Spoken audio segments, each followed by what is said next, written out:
কীর্তন কিন্তু সর্বপ্রথম ভারতের মাটিতে হয়নি। কীর্তন সর্বপ্রথম হয়েছিল বাংলাদেশ। খেতুরি নামক স্থান, দোল পূর্ণিমা রাত্রি নরোত্তম দাস ঠাকুর মহাশয় তিনি সর্বপ্রথম কীর্তন করেছিলেন। আর আমার মহাপ্রভু তিনি তো সংকীর্তন প্রচার করে গেলেন। তাই তো বললেন সংকীর্তনে পিতা হলেন আমার শ্রীচৈতন্য। আর এই নাম সংকীর্তনে প্রারম্ভে যে জন তাকে ভাজি সেই বড় ধন্য। তাই চলুন ক্ষণকালের জন্য আমরা চলে যাব সেই নদিয়া নবদ্বীপ ধাম। কেননা নদিয়ার ওই দুটি ছেলে গৌর আর নিতাই, দুটি ভাইকে না ডেকে কোনো লীলাই শুরু করা যায় না। কেউ যদি বলে গার জোরে করবো, তথাপিও তার লীলা সম্পূর্ণ হবে না। তাই চলুন আমরা চলে যাই সেই নদিয়া নবদ্বীপ ধাম। বৈষ্ণব মহাজনেরা বললেন প্রণাম কলিযুগ কলিযুগ সর্বযুগ সর্বযুগ হরির নাম সংকীর্তন যাহাতে প্রচার। আরে হরির নাম সংকীর্তন যাহাতে প্রচার। আজকে এই কলি জীবকে দেখে বৈষ্ণব মহাজনেরা বললেন তোমরা ধন্য বটে। কেন? এই চার যুগের মধ্যে আমরা কলিহত জীব হয়ে কলি যুগে বাস করছি বটে। আমা জানেন কি, ভগবান যে ধন কাউকে দেয়নি সেটা আমাদেরকে দিয়ে গেছেন। সত্যকে দিলেন ধ্যান, ত্রেতাকে দিলেন যাগযজ্ঞ, দাপরকে দিলেন পরিচর্যা বা সেবা, আর কলির জন্য এনে দিলেন তার সেই গোলকের গোপন সম্পদ, যেটা গোলকে গোপনে লুকানো ছিল, এই মধুমাখা হরে কৃষ্ণ নাম। তাই তো বৈষ্ণব মহাজনেরা চার যুগের মধ্যে তিনটি যুগকে দেখে প্রণাম করলেন না, এই কলিকে দেখেই বললেন ধন্য ধন্য তুমি কলি। আর এই কলিকে দেখেই দুটো হাত জড়ো করে বললেন প্রণাম মহাকলি। একটা জিনিস লক্ষ্য করে দেখেছেন, তিনটি যুগে ভগবান রাজ বসন করেছে।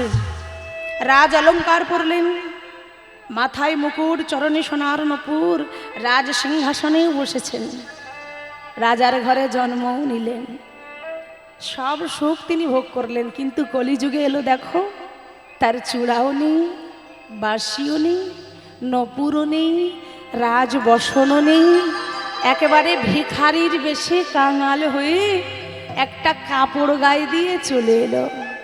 কেন না? আমাদের ভালো করবে বলে। এই কলির পাপাচার, দুরাচার, ব্যভিচার মানুষকে সঠিক রাস্তায় আনবে বলে। কলিহত জীবকে উদ্ধার করবার লাগি সেই দাপরের কৃষ্ণ চলে এলো কাঙালের বেশে। কেন এলো জানো? তিনি চিন্তা করলেন আমি যে কলিকে নাম দিলাম, কলিহত জীব তো আমার কথা নাও শুনতে পারে, তাই আমি নিজে যাব কলিযুগে। আপনি আচরি ধর্ম জীবের শেখা, জীবের শেখা। আজ সেই তো সিদ্ধান্ত গীতা শ্রীমদ ভাগবতে ভাগবতে দেখুন, ভগবান চিন্তা করলেন আমি যে কলিহত জীবকে নাম দিলাম, কলিহত জীব তো নাম নাও নিতে পারি, তাই আমি নিজে যাব কলিযুগে। কারণ আমি যদি নামে না বলি, কলিহত জীব নামে বলিবে না, বলিবে না। আবার আমি যদি হা কৃষ্ণ প্রাণ গোবিন্দ বলে না কাঁদি, এই কলিহত জীব কোনোদিন তো তারা কৃষ্ণ নামে কাঁদিবে না। আমি যদি নাম না বলি, এই কলিহত জীব এরা বলিবে না। আমি যদি না কাঁদি, কলের জীব কৃষ্ণ বলে কাঁদিবে না। আমি যদি ধুলায় গড়াগড়ি না যাই, এই কলির জ্ঞানন্ধ কর্মবদ্ধ মায়াবদ্ধ জীবী কোনোদিন তো তারাই অঙ্গে ধুলা মা খেবে না। কেবে না। তাই আমাদের উদ্ধার করবার লাগি চলে এলেন কলিহত জীবের মাঝে, আর বদনে বলতে বলতে চললেন, তোমরা নামে ভজ নামে চিন্ত, নামে করো নামে ভজ নামে চিন্ত, নামে করো নাম ভজ নামে চিন্ত, নামে করো নামে ভজ নামে চিন্ত, নামে করো নাম বিনা কলি যুগের গতি নাহিয়া, বিনা কলি যুগের গতি নাহিয়া, নাম বিনা কলি যুগের গতি নাহিয়া, বিনা কলি যুগের গতি নাহিয়া।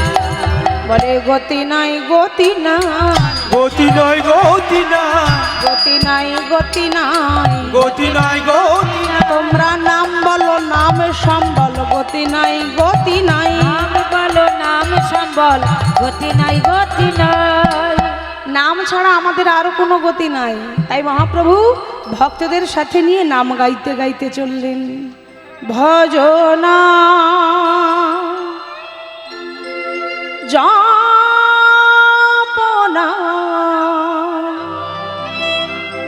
লহনা অবিরা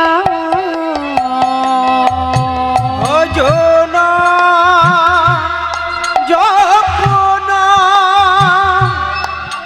কবিরা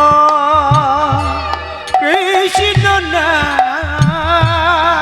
ভজনা জপনা কবিরা কৃষ্ণ না, ভজনাম জপনাম লহনাম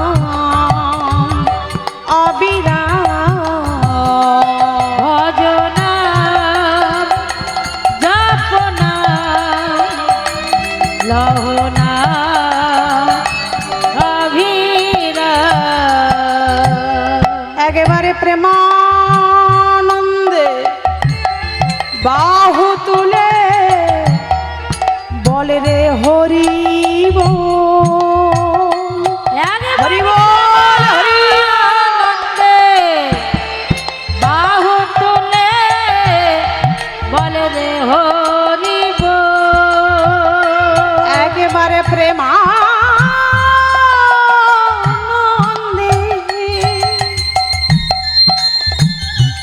দুটি বাহু তুলে বলে রে হরি বল। একেবারে প্রেমানন্দে বাহু তুলে বলে রে হরি বল। ভজনাম জপনাম লহনাম অবিরাম, ভজনা জপনা কবিরা রহনা,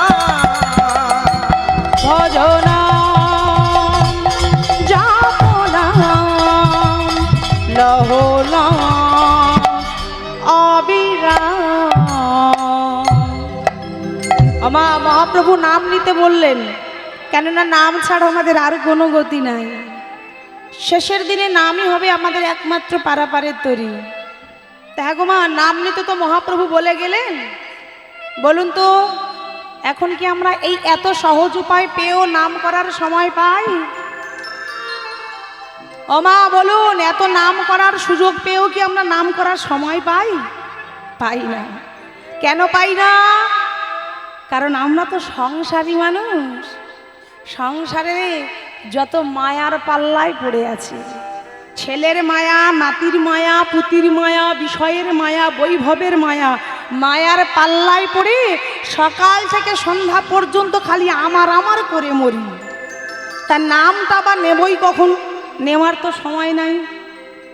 দেখুন, আপনারাই জানেন না, আগেকার দিনে মা ঠাকুমারা সন্ধ্যা হলে নাতি নাতনিদের কোলের কাছে বসে একটু রামায়ণ মহাভারতের গল্প বলে শোনাতেন। কিন্তু এখনকার মা ঠাকুমারা আমার রামায়ণ মহাভারতের গল্প বলবে কি? আপনারাই জানেন সন্ধ্যা হলে কি করতে বসে যায়। দেখলেন, আমার আর বলতেই হলো না। তার মানে কি এটা শুধু এক জায়গায় নয়, সব জায়গায়। তা দেখুন, এত সহজ উপায় পেয়েও আমরা নাম করার সময় পাই না। আচ্ছা, কারা কারা মায়াপুর নবদ্বীপ ধাম গিয়েছেন একটু হাত তুলুন তো। বাহ, মানে এ থেকে বোঝা গেল আপনারা অনেকেই গিয়েছেন। তা দেখুন, মায়াপুর যখন গিয়েছেন আপনারা নিশ্চয়ই দেখেছেন যে সেখানে আপনাদের আমাদের মতো বাঙালি কটা, কি বাঙালি আছে? ওমা, সেখানে যারা আছে তারা কেউ ভারতের নয়, সব তারা বিদেশ থেকে এসেছে, বিদেশি। একবারও ভেবে দেখেছেন আমরা কতটুকু ধন সম্পত্তির মালিক, কতটুকু অর্থের মালিক? আমরা গাড়ি বাড়ি বিষয় বৈভব নিয়ে মেতে আছি, আর তারা বিদেশি হয়ে লক্ষ লক্ষ কোটি কোটি টাকার সম্পত্তি ফেলে রেখে তারা আমাদের দেশে এসে আমাদের ভগবানকে পাওয়ার জন্য হা কৃষ্ণ প্রাণ গোবিন্দ বলি নদিয়ার মাঝে কেঁদে বেড়ায়। তা দেখুন, এত সহজ উপায় পেয়ে আমরা নিচ্ছি না, আর তারা বিদেশি হয়ে তারা আমাদেরই ঘরের ছেলে গৌর আর নিতাইকে পাওয়ার জন্য তারা নদিয়ার মাঝে পড়ে আছে।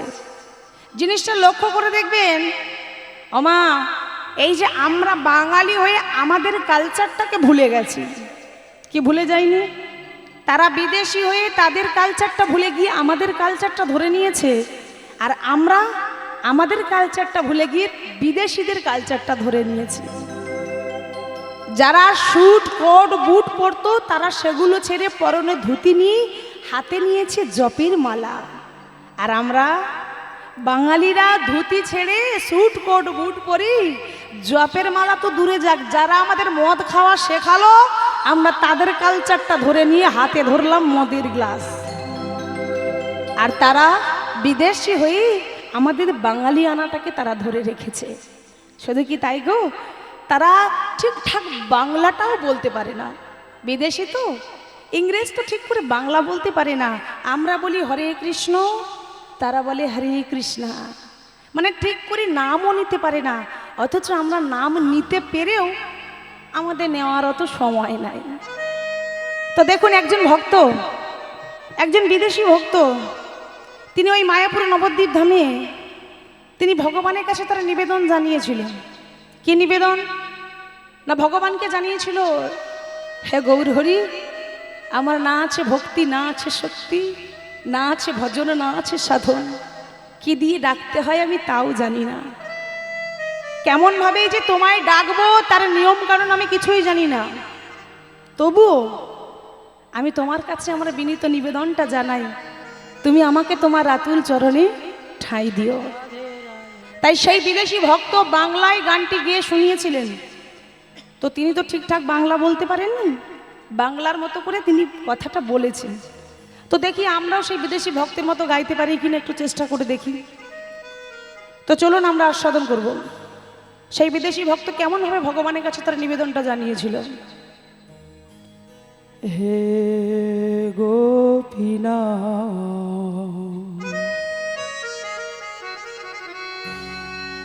হে গোপীনাথ,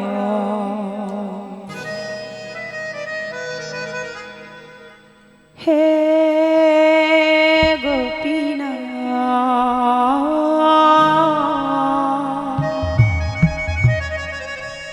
হে গোপীনাথ, হে গোপীনাথ,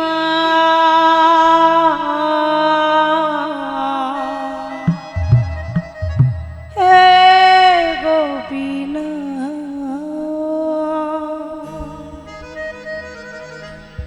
মম নিবেদন শোন, বিষয়ে দুর্জন সাধক মারাথ, কিছু নাহি মোর গুরু, আমার ভরসা তুমি, নাহি মম বন জ্ঞান সুনির্মল স্বাধীন নাহি হে কায়। হে গোপীনা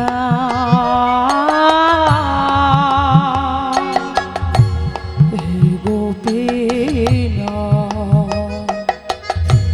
হে গোপীনা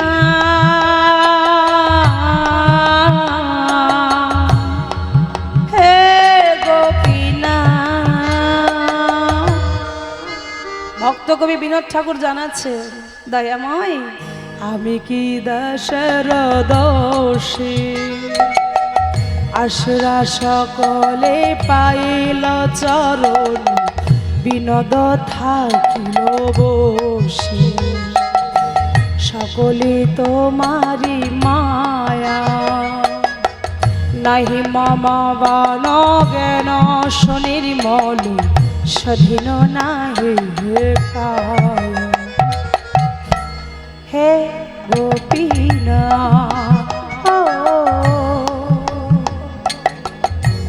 হে গোপীনা হে গোপীনা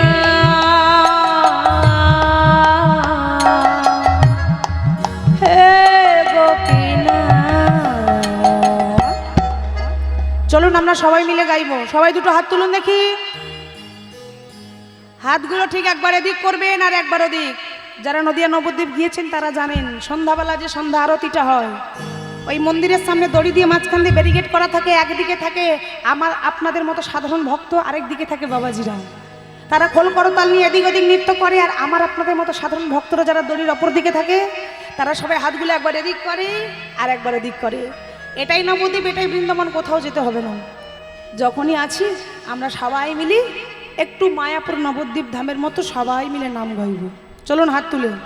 হরে কৃষ্ণ হরে কৃষ্ণ কৃষ্ণ কৃষ্ণ হরে হরে, হরে রাম হরে রাম রাম রাম হরে হরে। হরে কৃষ্ণ হরে কৃষ্ণ কৃষ্ণ কৃষ্ণ হরে হরে, হরে রাম রাম রাম হরে হরে। হরে কৃষ্ণ কৃষ্ণ কৃষ্ণ হরে হরে, হরে রাম হরে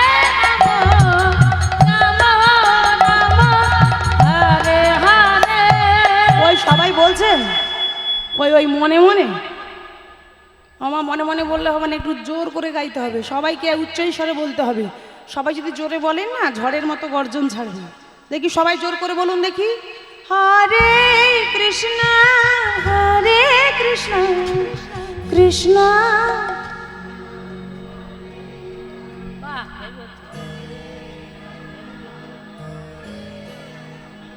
মানে বাবাদের ভাইদের গলাটা পাচ্ছি কিন্তু মায়েদের গলাটা পাচ্ছি না। আমা কেন একটু জোর করে বলুন। ওই যে গলায় ঝগড়া করেন সেই গলাটা বের করুন, দেখবেন একেবারে বাবাদের গলা চাপা পড়ে যাবে। জোর করে বলুন। হরে কৃষ্ণ কৃষ্ণ কৃষ্ণ হরে হরে, হরে রাম রাম রাম হরে হরে, হরে কৃষ্ণ কৃষ্ণ কৃষ্ণ হরে হরে, হরে রাম রাম রাম হরে হরে, হরে কৃষ্ণ কৃষ্ণ কৃষ্ণ হরে হরে, হরে রাম রাম হরে হরে। পিছন দিকে মায়েদের কি হলো? ক্ষমা, সবাই মিলে দুটো হাত তুলুন। হাত নামাচ্ছেন কেন? চৈতন্যের জগতে এসে অচৈতন্যের মতো তালি দিলে হবে? চৈতন্য মহাপ্রভু দুটো বাহু তুলে থাকেন সদা সর্বক্ষণ, তার যুগে সেই খোঁচড়ের মধ্যে দিলে হবে? দুটো হাত তুলতে হবে, হাত তুলুন। হ্যাঁ, আর বাবাদেরকে বলবো এই হাতগুলো ভগবান খালি কাঁড়ি কাঁড়ি টাকা গোনার জন্য দেয়নি, কিন্তু একটু ভগবানের সেবায় লাগাতে বলেছে। তো এসেছি যখন, সময় তো পাই না, যখন বসেছি ছেঁড়া চটে একটু না হয় সেবা দিয়েই দিই। দুটো হাত তুলে হরে কৃষ্ণ কৃষ্ণ কৃষ্ণ হরে হরে হরে রাম হরে রাম রাম রাম হরে হরে হরে কৃষ্ণ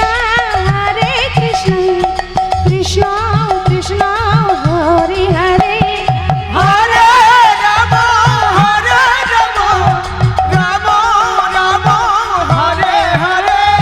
হরে কৃষ্ণ কৃষ্ণ কৃষ্ণ হরে হরে হরে রাম রাম রাম হরে হরে হরে কৃষ্ণ কৃষ্ণ কৃষ্ণ হরে হরে হরে রাম রাম রাম হরে হরে হরে কৃষ্ণ কৃষ্ণ কৃষ্ণ হরে হরে হরে রাম রাম রাম হরে হরে হরে কৃষ্ণ কৃষ্ণ কৃষ্ণ হরে হরে হরে রাম রাম রাম হরে হরে হরে কৃষ্ণ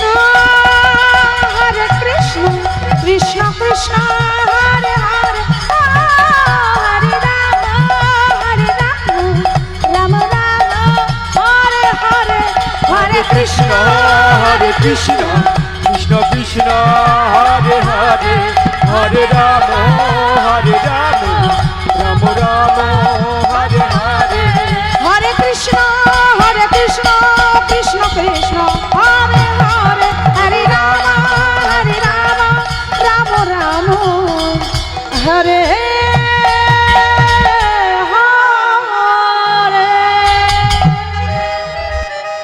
গৌরাঙ্গ মহাপ্রভু কি, নিতাই চাঁদ কি, নদিয়া নবদ্বীপ ধাম কি, পঞ্চতত্ত্ব কি, নিতাই গৌর কৃষ্ণ প্রেমানন্দে হরিবোল হরিবোল।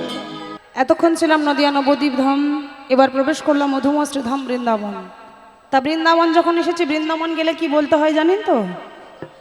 বাহ, মায়েদের জানা আছে কি বলতে হয়? আমি না কানে একটু কম শুনি, একটু জোরে বলুন, আর একটু জোরে। রাধে রাধে বলছেন না কাঁদে কাঁদে বলছি, বুঝতেই পারছি, একটু জোরে বলুন। বাহ, তা দেখুন বৃন্দাবনে মাটিতে পা দিলে সবাইকে বলতে হয় জয় রাধে। আচ্ছা, বৃন্দাবনে বাস্তবে কারা কারা গিয়েছিলেন একটু হাত তুলুন তো। বাস্তবে গিয়েছেন? বাহ, তাহলে তো নিশ্চয়ই আপনারা দেখেছেন বৃন্দাবনে একটা মন্দির আছে, যে মন্দিরটার নাম হলো বাঁকে বিহারীর মন্দির। কি দেখেছেন তো? আজকে আমাকে এই দাদা ভাই এই লীলাটি আস্বাদন করবার জন্য বারবার করে অনুরোধ করেছেন। আজকে আমরা আস্বাদন করব ভক্ত বঙ্কু বিহারীলাল। তো দেখুন, তার আগে বলে রাখি, এই যে বৃন্দাবনে যে বঙ্কু বিহারীর যে মন্দিরটা আপনারা দর্শন করেছেন, আগে কিন্তু এই মন্দিরটার নাম ছিল শুধুই বঙ্কুজির মন্দির, বঙ্কুজি, পরে হয়ে গেল বঙ্কু বিহারীলালের মন্দির।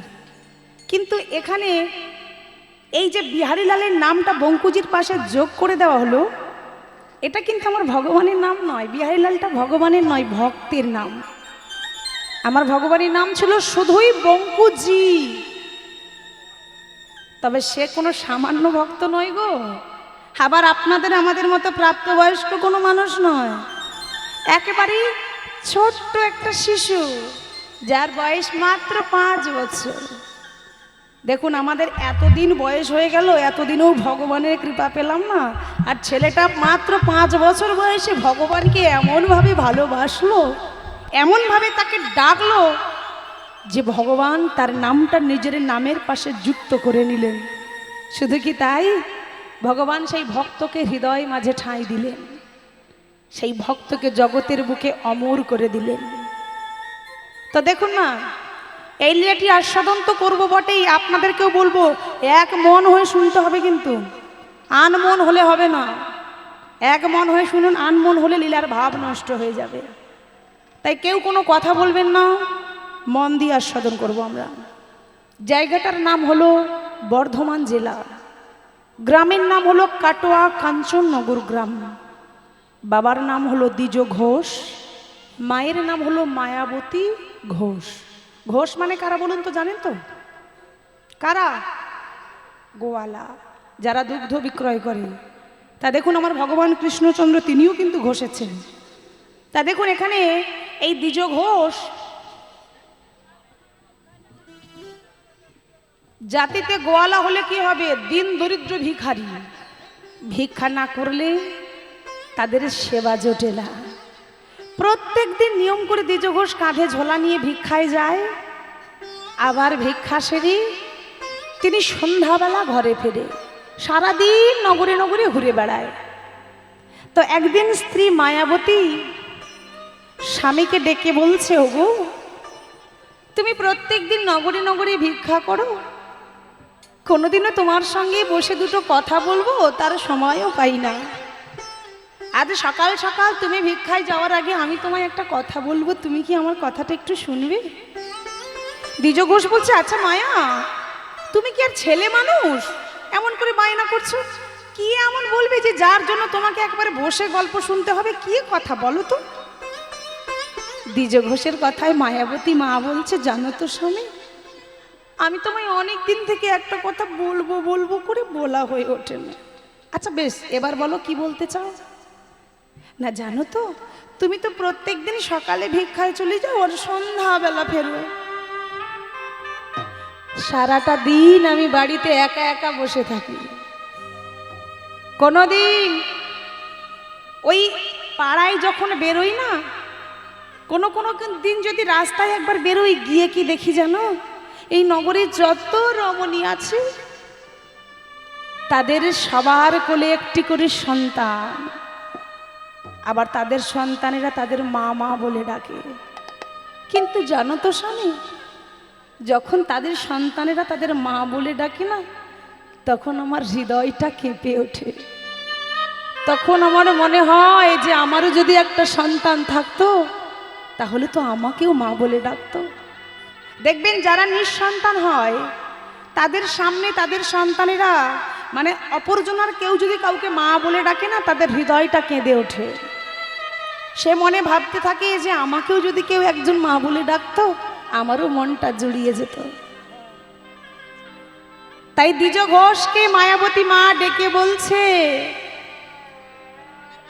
স্বামী, প্রত্যেক দিন তুমি নগরী নগরী ভিক্ষা করো, তোমাকে কথাটা বলবো বলবো করে বলা হয়ে ওঠে না, কিন্তু আজ তোমার কাছে আমার একটাই চাওয়া। কি চাও? প্রত্যেক দিন আমি বলবো কিন্তু বলতে পারি না, বলো না গো স্বামী, আমাকে কি কেউ কোনোদিনও মা বলে ডাকবে না? আমাকে কি কেউ কখনো মা মা বলে আমার গলাটা জড়িয়ে ধরবে না? আসবে নাকি এমন কোনো ফুটফুটে চাঁদ আমার ঘরে, যে ঘরে চাঁদের আলোয় আলোয় আলোকিত হয়ে যাবে? বলো না গো, আমি কি কারুর মা ডাক শুনতে পারি না? দ্বিজ ঘোষ কথাটা শুনেই বললেন, মায়া, কি বললে তুমি? তুমি মা হতে চাও? মায়াবতী মা বলছে, স্বামী, আমি তো তোমার কাছে কোনোদিনও কিছু চাইনি, দুবেলা দুমুঠো খেতে পাই না, তবুও কখনো বলিনি আমায় ভালো মন্দ এনে দাও খাবো। পরনের বসনটা ছেঁড়া ময়লা, কোনো মতে লজ্জা নিবারণ করি, কোনোদিনও বলি নাই একটা বসন এনে দাও। তুমি আমায় যেভাবে রেখেছো আমি সেইভাবেই আছি, কোনোদিন কিচ্ছু চাইনি। আজ তোমার কাছে একটাই চাওয়া, বলো না গো, আমি কি মা হতে পারি না? আমি শুনেছি যদি কোনো নারী মা না হতে পারে তার নারী জন্মটাই নাকি বৃথা হয়ে যায়। তা আমি তো মা ডাক শুনতে পাবো না। তুমি আজ আজ আমায় উত্তরটা দেবে স্বামী, না হলে আমি তোমায় ভিক্ষা করতে যেতে দেব না। বলো না গো, আমি কি ওই মা ডাকটা শুনতে পারি না? দ্বিজ ঘোষ বলছে, মায়া, এ জগতে এত কিছু থাকতে শেষে কিনা তুমি মা হতে চাইলে? বাহ বাহ বাহ! শোনো মায়া, মা হতে চেয়ে তুমি ভুল করছো। তুমি কি জানো, এ জগতে যারা নিঃসন্তান তারাই সব থেকে সুখী মানুষ। এই পৃথিবীতে তারাই সব থেকে সুখী। সন্তান চেয়েও না মায়া, সন্তানের মাঝে আছে জ্বালা, সন্তানের মাঝে আছে দুঃখ, সন্তানের মাঝে আছে যন্ত্রণা। সন্তান শুধু দুঃখ দিতে জানে। যে সুখটা তুমি পাবে সেটা ক্ষণিকের, কিন্তু সারা জীবন তোমাকে ওই সন্তানের জ্বালায় জ্বালায় জ্বলে মরতে হবে। এর থেকে নিঃসন্তান আছে অনেক ভালো, সেও না তুমি মা হতে। মায়াবতী মা বলছে তুমি চুপ করো। আমি কি ওই গান্ধারীর মতো 100টা ছেলে চেয়েছি নাকি? আমি তো একটা চেয়েছি, যে অন্তত আমায় একবার মা বলে ডাকবে, যার মা ডাক শুনে আমার হৃদয়টা জুড়িয়ে যাবে। আমি তো 100টা চাইনি, আমি একটা চেয়েছি। দ্বিজ ঘোষ হাসতে হাসতে বলছে মায়া, তুমি হয়তো জানো না, ওই 100টা ছেলের মায়ের যে জ্বালা, একটা ছেলের মায়েরও সেই একই জ্বালা। স্বামী, তুমি কি চাও আমি নারী হয়ে জন্ম নিয়েছি, আমার নারী জন্মটা বৃথা হয়ে যায়? দ্বিজ ঘোষ বললেন, বেশ, তুমি যখন চাইছো মা হতে, তাহলে আমায় কেন বলছো? আরে আমি তো নিমিত্ত মাত্র। যদি চাইতে হয়, সবার উপরে একজন আছে, তাকে তুমি ডাকো। সেই একমাত্র পারে তোমার কোল ভরিয়ে দিতে, সেই পারে তোমার মা ডাক শোনার স্বাদ পূর্ণ করতে। তাকে একবার ডাকো মায়া। কতটুকু তুমি তার চরণের সামনে বসে চোখের জল ফেলেছ? কতটুকু তুমি তুলসী তলায় জল ঢেলেছ? আগে তাকে ডাকার মতো ডাকো, চোখের জলে তাকে ডাকো মায়া। ও গো মায়া গো, ডাকো তারে,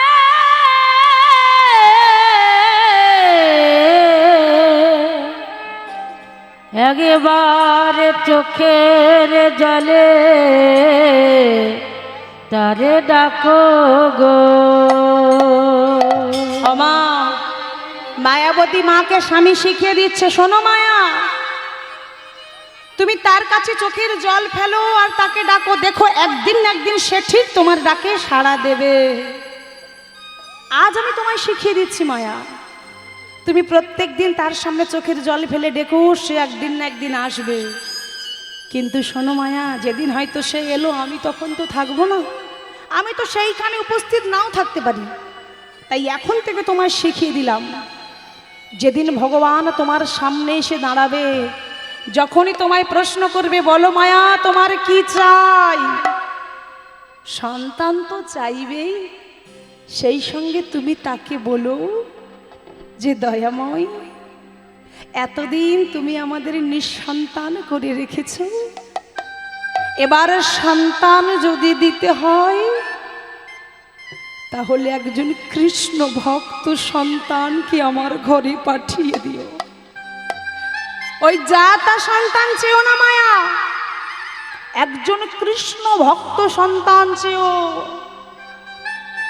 দেখুন, দ্বিজ ঘোষ কিন্তু বলল না যেমন একটা ছেলে চাও যে আমাদের শেষ বয়সে খাইয়ে পরিয়ে বাঁচিয়ে রাখে, এটা চাইলো না।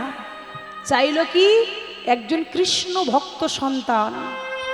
কারণ তিনি জানতেন, যে ভক্ত হয় সে কখনোই পিতা মাতাকে না দেখে থাকতে পারে না, সে কখনোই কুপুত্র হতে পারে না। তাই তাকে আলাদা করে আর বলতে হবে না যে পিতা মাতাকে দেখবে এমন একটি সন্তান চাও। তিনি তো ভক্ত মানুষ, তাই তিনি ছিলেন অতীব চালাক।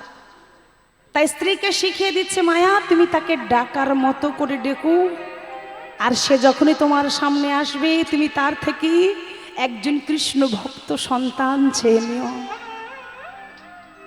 আজ স্বামীর কথা মতো মায়াবতী মা প্রত্যেক দিন তুলসী তলায় জল ঢালে, আর সন্ধ্যা হলেই সন্ধ্যা প্রদীপ দিয়ে ভগবানের কাছে নিবেদন করে, আমায় একটি সন্তান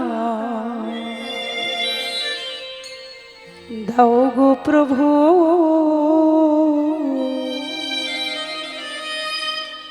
তোমার সেবার লাগি আমার একটি সন্তান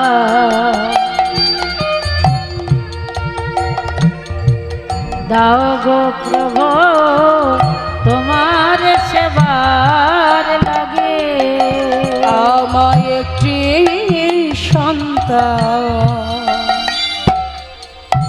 দাও গো প্রভু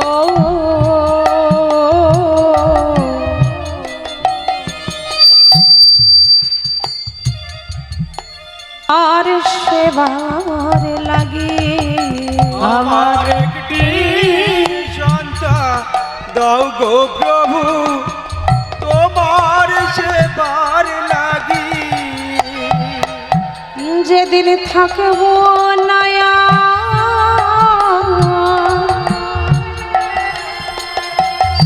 এইভাবে রাখিবে তোমায় ধরে যেদিন থাকিব না এইভাবে রাখিব তোমায় ধরে যেদিন থাকব নয়া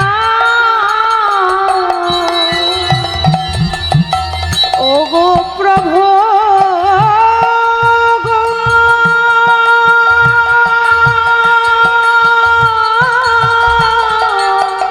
ও গো করুণা নিতাই গৌর কৃষ্ণ প্রেমানন্দে হরি বল হরি বল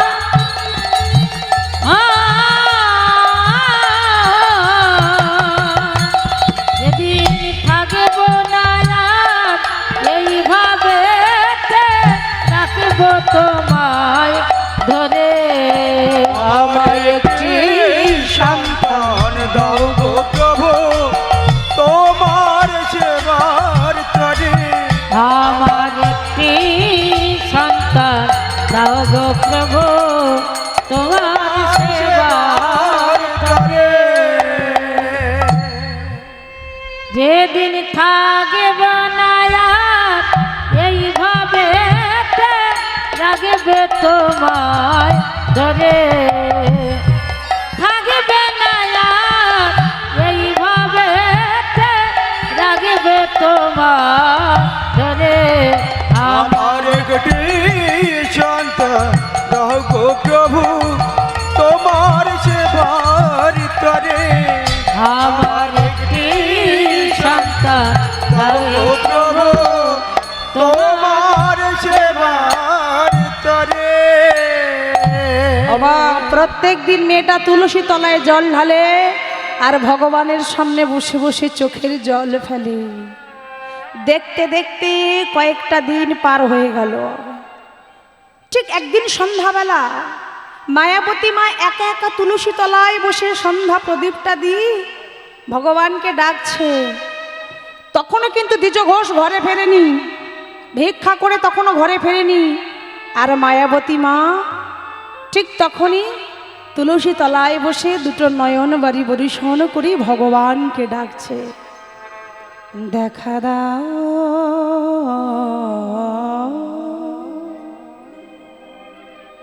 ও হে রাধা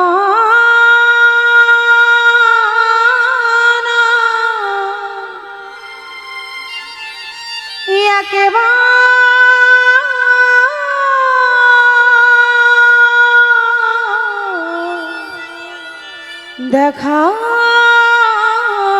দাও দেখা দা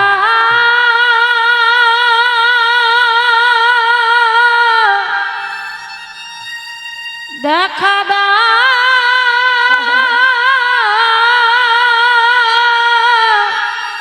ও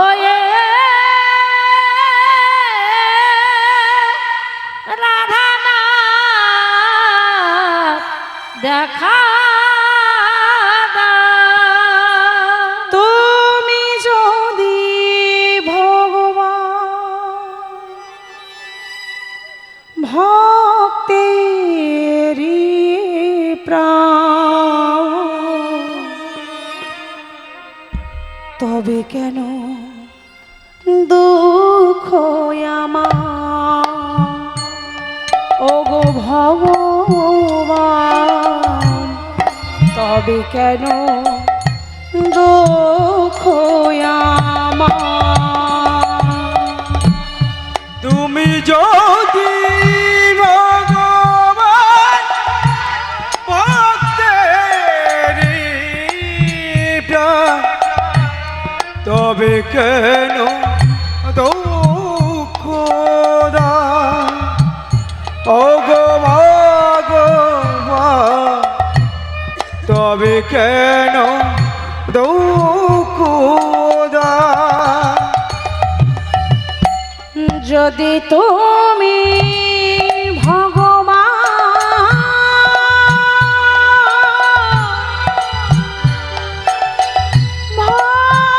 ভক্তের প্রাণ, তবে কেন আমারে কাঁদাও ওগো ভগবান, তবে কেন আমারে কাঁদাও? ওরে যদি তুমি ভগবান ভক্তেরই প্রাণ, তবে কেন দুঃখে কাঁদাও? ওগো ভগবান, তবে কেন আমারে কাঁদাও? তুমি যে জীবন, তুমি যে মরণ, তুমি যে সকলের কারণ ওগো ভগবান, তুমি যে সকলের কারণ। তুমি জীবন, তুমি মরণ, তুমি যে সকলি কারণ। ওগো ভগবান, তুমি যে সকলি কারণ। যদি তুমি ভগবান ভক্তের প্রাণ, তবে কেন দুঃখ আমার ওগো ভগবান, তবে কেন দুঃখ আমার? যদি তুমি ভগবান ভক্তের প্রাণ, তবে কেন দুঃখ আমার? ওগো ভগবান, তবে কেন দুঃখ আমার? ভগবান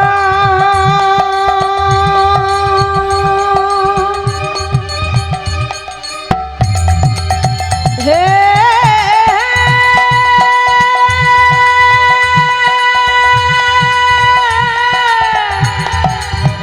ভগবান,